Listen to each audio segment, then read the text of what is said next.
Hey, Topping and Life Math and History, and we are going to learn about division of segments.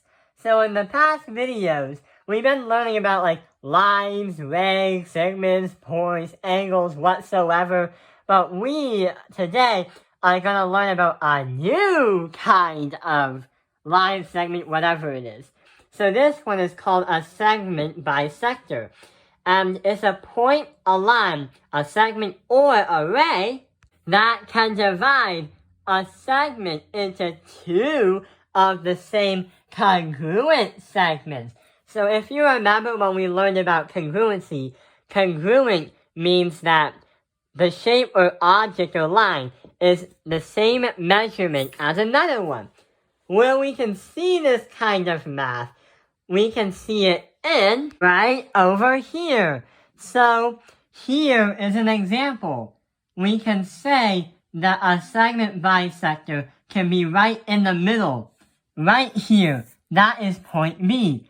So there are 3 points, A, B, and C, but the bisector is right here.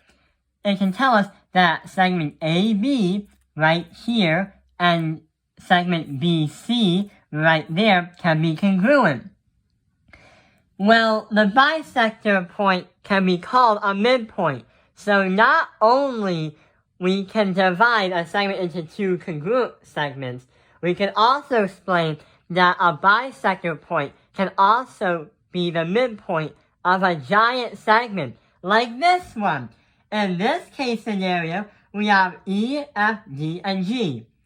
DG is the segment bisector, but D is the bisector point that makes ED, DF congruent, and these two right here measure the exact same size. So what we can say about this is we can say that segment DG is the bisector. We can also say that B is the point, that B is a midpoint. And third, we can also say that ED, segment ED can be congruent with segment DF. Because there's a trend. If you see a segment bisector, yeah, great. If you see a bisector point, that's also great. But it can also make two congruent segments. Therefore, you can assume and understand that here and here are the same size. Let's look at another example.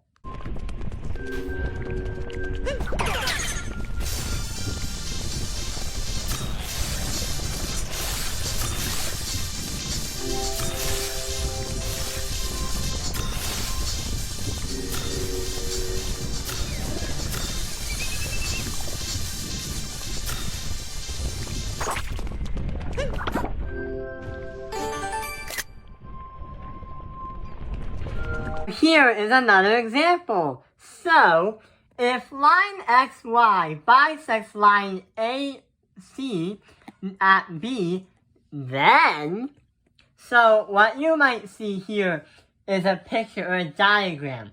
It says that XY bisects AC. The thing is, you can say that if B is our point and it's having XY as a bisector, or a segment bisector, we can't say that XY is going to be congruent with AC. The thing is, we cannot also say that XB is congruent to BY. We cannot say those because it was never given to us in the problem. You might think because the point right here, point B, is connecting with two different lines, which you might think that all of them have congruent lines. Actually, they aren't. What the problem is saying is that XY is bisecting AC. It means that since B is right there, and we're trying to use AC, that can tell us that A and B, and then B and C, with the two lines, we can explain that they can be congruent. The reason why we can't say XBY or XB and BY are congruent, we can't say that because it never was in the problem that gave to us.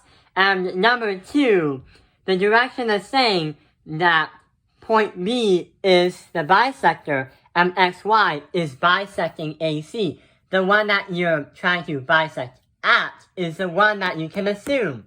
And that is how you can understand the division of sectors. I hope this video has helped you understand what division of sectors are. Thank you for watching Top Opinion Life's Math Industry. Like and subscribe.